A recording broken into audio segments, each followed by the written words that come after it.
నమస్తే, నేను సిరి. ఇప్పుడు చూసినట్టయితే జగన్మోహన్ రెడ్డి గారు మొత్తం సకలం సజ్జల అన్నట్టుగా ప్లేట్ తిప్పేసినట్టు తెలుస్తుంది. ఇంకా ప్రతి దానికి కూడా సజ్జల మీదనే ఆధారపడుతున్నట్టు కూడా చెప్తున్నట్టు అర్థమవుతుంది. సో అంటే ఏదైతే సెకండ్ ప్లేస్లో విజయసాయి రెడ్డి గారు ఇన్ని రోజులు ఉన్నారో అతనైతే పార్టీకి దూరం అయిపోయిన తరుణంలో ఇప్పుడు మళ్ళీ సజ్జల గారి మీదనే డిపెండ్ అయినట్టు జగన్మోహన్ రెడ్డి గారు ఒక వార్త అయితే నడుస్తుంది. మరి దీనికి సంబంధించి మరిన్ని విషయాలు మనకు తెలియజేయడానికి మనతో పాటు ఉన్నారు ప్రముఖ సీనియర్ జర్నలిస్ట్ దుర్గా కుమార్ గారు. నమస్కారం సార్.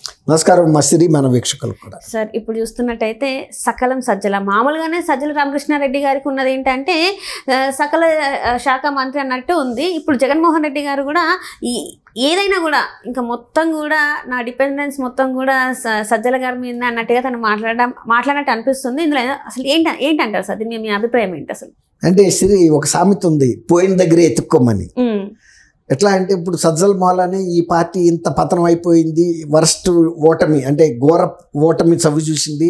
అతను కార్యకర్తల్ని, ఎమ్మెల్యేలని కూడా సరిగ్గా ట్రీట్మెంట్ చేయలేదు. తర్వాత పార్టీలో ఉన్నటువంటి నిజమైన వాస్తవ పరిస్థితుల్ని జగన్మోహన్ రెడ్డి దృష్టికి తేలేదు. తర్వాత అతను ఇచ్చిన సలహాలన్నీ బెడిసికొట్టినవి. అతనికి రాజకీయ పరిజ్ఞానం లేదు, పరిపక్వత లేదు. ఎప్పుడైనా గెలుపుకి అనేక మంది తండ్రులు ఉంటారు, కానీ ఓటమికి తండ్రి ఉండడు అంటారు. అంటే విక్టరీ వచ్చినప్పుడు అందరూ క్లెయిమ్ చేస్తారు, కానీ ఓడిపోయినప్పుడు ఎవడు రారు. అట్లాగే ఇప్పుడు అంతటికీ సజ్జల కారణమని కొన్నాళ్ళ పాటు సజ్జలు కూడా అసలు పార్టీకి దూరంగా ఉన్నాడు.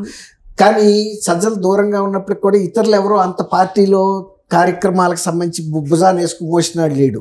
వాళ్ళ అబ్బాయి కూడా సోషల్ మీడియా ఇన్ఛార్జిగా ఉంది, భార్గవ్ రెడ్డి. తర్వాత ఓడిపోయిన తర్వాత అసలు ఇప్పుడు కూడా అతను పత్తా లేడు. ఇప్పుడు జగన్ మొన్న ఈ లడ్డు వివాదం విషయంలో తను బయటకు వచ్చి మాట్లాడటం మొదలు పెట్టాడు. ఇప్పుడు మీరు అన్నట్టు ఆయనకి ఎక్కువ ఇంపార్టెన్స్ ఎప్పుడు దొరికిందంటే ఎప్పుడైతే విజయసాయి రెడ్డి కూడా పార్టీ వ్యవస్థాపకుల్లో విజయసాయి రెడ్డి ఒకడు. అసలు పార్టీని పెట్టమని ప్రోత్సహించిన వాళ్ళలోనూ దానికి సంబంధించిన వ్యూహాన్ని తయారు చేయటంలోనూ కీలక పాత్ర వహించింది విజయసాయి రెడ్డి.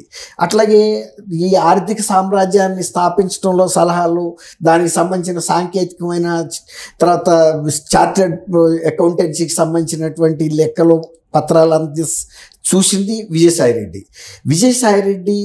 మరి పార్టీ నుంచి వెళ్ళిపోయిన తర్వాత ఆయన ఎవరు పడితే వాళ్ళని, ఇతర సామాజిక వర్గాలని జగన్మోహన్ రెడ్డి అంతగా నమ్మడు.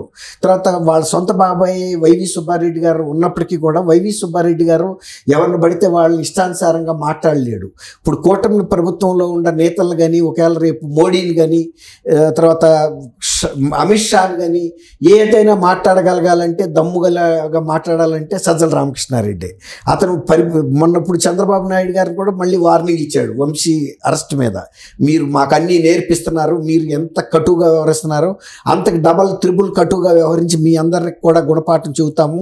ఇంకా మేము ఫస్ట్ టైం ఇంకా కొంత మీ పట్ల ఉదాసీనతగా ఉండబట్టే చంద్రబాబు నాయుడు గారు చివరి కాలానికి అరెస్ట్ అయ్యాడు. అదే కనుక మేము ఇలాంటి కక్ష సాధింపే చేస్తే మొదటి 3 నెలల్లోనే అరెస్ట్ చేసి ఉండేవాళ్ళం చంద్రబాబుని. కానీ మేము అట్లాంటి ఉద్దేశం లేదు. మా జగన్మోహన్ రెడ్డి గారు చట్టం తన పని తను చేసుకోవాలని, ఏ వ్యవస్థకు ఆ వ్యవస్థ స్వతంత్రంగా పనిచేయాలని, వాటిని మనం ప్రభావితం చేయకూడదని అనేకమైన నీతులు మాకు చెప్పబట్టే మేమందరం ఆ రకంగా ఉదారంగా వ్యవహరించాము. కానీ ఇప్పుడు మీరు కక్ష సాధింపు ధోరణితో వ్యవహరిస్తున్నారు. రాక్షస ప్రభుత్వం పరిపాలనగా జరుగుతుంది, రెడ్ బుక్ పరిపాలన జరుగుతుంది. ఇంతకింత మేము కక్ష తీర్చుకుంటాము చంద్రబాబుని. అంతకుముందు మీకు గుర్తుంటే విజయసాయి రెడ్డి కూడా చెప్పాడు, 2029 కనుక చంద్రబాబు కనుక బతికుంటే చంద్రబాబును కూడా మేము కూడా ఇదే స్థాయిలో వేధిస్తాము, జైల్లో వేస్తాము అని కూడా అన్నాడు. కానీ ఒక 15 రోజుల్లోనే అసలు ఆయనే ఆ పార్టీకి, సభ్యత్వానికి, పదవులకి అన్నీ రాజీనామా చేసి అసలు నేను రాజకీయ సన్యాసం తీసుకుంటానని చెప్పాడు. అది వేరే మాట. ఇప్పుడు ఆ స్థాయిలో మాట్లాడగలిగిన వాళ్ళు ఎవరో కనపడతలేదు. ఒక రకంగా రేపు తను కేసులు కూడా తరుముకు వస్తున్నాయి. సుప్రీంకోర్టులో ఆదేశాలు కూడా డే టు డే, ఏ రోజుకి ఆ రోజు విచారణ చేయండి, ప్రజాప్రతినిధుల మీద ఉన్న కేసులు, మరీ ముఖ్యంగా 3 సంవత్సరాలకు మించి పెండింగ్లో ఉన్న కేసుల మీద దృష్టి పెట్టమన్నారు. కానీ ఇది దాదాపు 12 సంవత్సరాలు కూడా అయిపోతుంది జగన్మోహన్ రెడ్డి గారి కేసుల విషయంలో. కాబట్టి దీని మీద డెడికేటెడ్గా ఒక special track, fast track court కనుక పెట్టి ఆయన బెయిల్ కూడా రద్దు చేసి బయట ఉంటే నేను ఇవాళ జలుబు చేసిందాను, లేకపోతే జెరూసలేం వెళ్తున్నానను, లేకపోతే బెంగళూరు ప్యాలెస్కి వెళ్తున్నానను, ఏదో ఒక కారణాలతో చెప్పి లండన్ వెళ్తున్నానను తప్పుకోవచ్చు.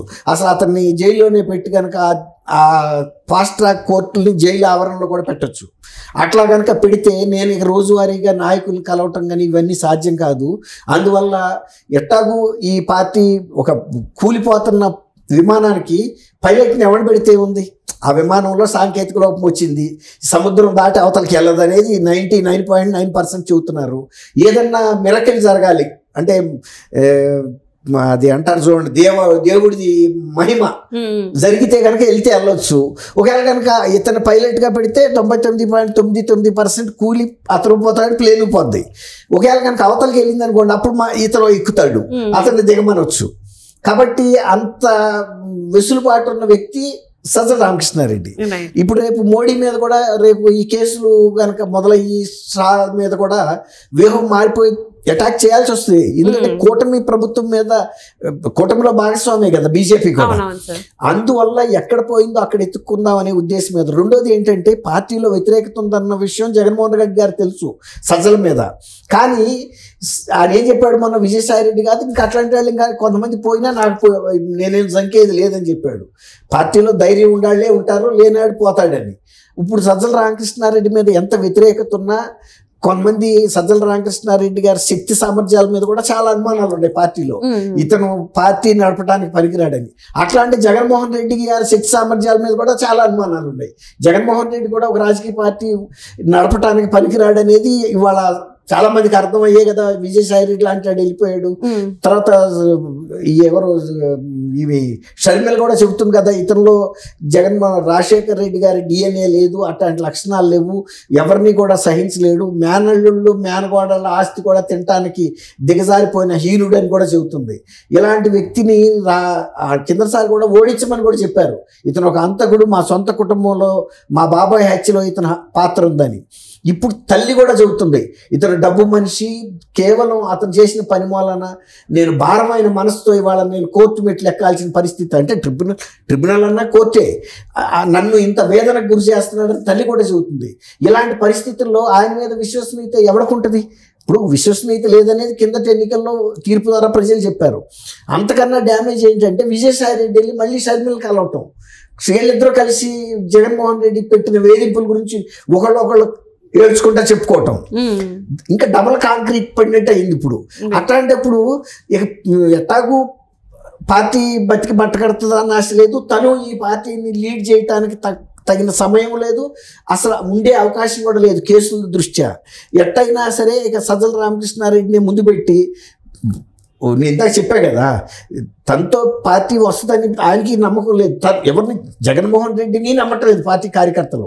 అట్లాంటప్పుడు ఏదో కాళ్ళ ఏళ్ళ పడి అన్ని నియోజకవర్గాల్లో గతంలో 72 మందికి సభ్యులకి టికెట్లు కూడా ఇవ్వలేదు, మాకు వచ్చిన సమాచార లోపంతో జరిగింది తప్ప ఇది మేము మిమ్మల్ని కావాలని చేయలేదని ప్రతి నియోజకవర్గానికి సజ్జల రామకృష్ణారెడ్డిని పంపి ఏదో ఒక రకంగా రాజీ కుదిర్చి ప్రతి నియోజకవర్గంలోనూ ఒక యాక్టివ్గా ఉండే ఒక అభ్యర్థులు ఒకళ్ళిద్దరిని ఎంపిక చేసి వాళ్ళని జగన్మోహన్ రెడ్డి కలిసి ఇదంతా ప్రాసెస్ పడుతుంది. ఒక 2-3 నెలల పాటు సజ్జల రామకృష్ణారెడ్డికి మొత్తం పగ్గాలు ఇచ్చి చూద్దామని ఉద్దేశం మీద ఉన్నాడని చెప్తున్నారు. ఒకవేళ కనుక అతను సక్సెస్ అయ్యాడు అనుకోండి, ఏదో కొంత పార్టీని కూడదీయటానికి అవుతుంది. ఒకవేళ సజ్జల రామకృష్ణారెడ్డి కూడా చేయలేని పరిస్థితుల్లో ఇంకెవడో కూడా చేయలేడు, ఒక తెంపుకొచ్చాడని చెప్తున్నారు. ఇది ఆఖరి ప్రయత్నమ్మా. ఇది మా చిన్నప్పుడు చెప్తా ఉండేవాళ్ళు, ఒక బతకటానికి అవకాశం లేని టైంలో పేషెంట్స్ కి చనిపోవటమే తజ్యం అనుకున్నప్పుడు ఐసా పైసా బెడ్ అని ఉంటుంది అంటే ఏంటో అది వేస్తారు డాక్టర్లు అని చెప్పుకునేవాళ్ళు. ఉంటుందా లేదా అంటే, లేకపోతే స్టెరాయిడ్ అనుకోండి ఇప్పుడు భాషలో చెప్పాలంటే, పవర్ఫుల్ స్టెరాయిడ్. బతికితే బతుకుతాడు, బతకపోతే పోతాడు, ఎట్టాగు 99% పోయే పరిస్థితి. అట్లాంటప్పుడు అలాంటి స్టెరాయిడ్స్ ఇస్తారు, తీసుకుంటారు. ఇప్పుడు జగన్మోహన్ రెడ్డి గారు కూడా అదే నిర్ణయం తీసుకున్నారు అనిపిస్తుంది. Right thank you so much. Thank you అమ్మ సిరి, మన వీక్షకులు కూడా.